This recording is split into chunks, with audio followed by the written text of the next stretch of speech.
السلام علیکم جی. سب سے پہلے تو جی آپ کو ناروے کی سرزمین پہ خوش آمدید کہتے ہیں جی. پاک ناروے نیوز کے پلیٹ فارم سے چند ایک سوالات ہیں, میں کوشش کرتا ہوں کہ آپ کی ڈسکشن سے ہی اس کو جو ہے نا میں نے نریٹ کیا ہے.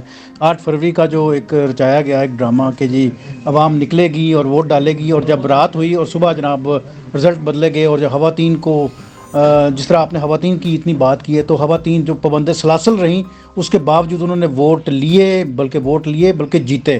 ایک دوسری بات یہ ہے کہ عدت کے عمران خان صاحب کو جو عدت کا جو کیس ہوا اس پہ جو ان کو سزا ہوئی, یہ تو پاکستان کی اسلام کی ہسٹری میں کبھی نہیں ہوا. اس پہ بھی ضرور کمنٹس چاہیے آپ کو. تیسرا اس میں ایک اور سیکشن میں ڈالوں گا کہ اس پشاور ہائی کورٹ کے جناب ابراہیم خان صاحب جب زرتاج گل صاحبہ جناب بیل کے لیے آتی ہیں تو وہ اسلام آباد سے چل کے ان کو جو ہے نا وہ ریلیف دینے کے لیے پہنچ جاتے ہیں. تو جب باقی جو عدالتیں ہیں تو وہ کیوں نہیں اس طرح کی جو ہے نا وہ حرکت کر پائیں؟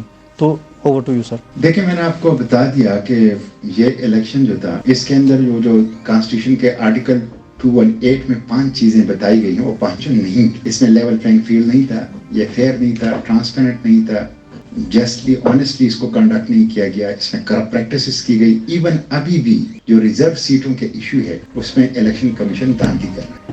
تو اس وجہ سے تو یہ پورا اضطراب ہے. تو میں سمجھتا ہوں کہ کسی سے انتخابی نشان چھیننا, لیڈرشپ کو قید میں ڈالنا, پارٹی کو عملاً ٹیکنیکل انداز سے بین کرنا, یہی تو وہ چیز تھی جس کے نتیجے میں اتنا بڑا ریوولٹ ہوا پاکستان میں. اور الیکشن میں لوگوں نے اپنی رائے اس ہمدردی کی صورت میں یا اس مظلومیت کے ساتھ وہ کھڑے ہو گئے. جو اسٹیٹ جس طرح پولیس, FIA, جوڈیشری, نیب وہ کر رہی تھی ان سب کے مقابلے میں.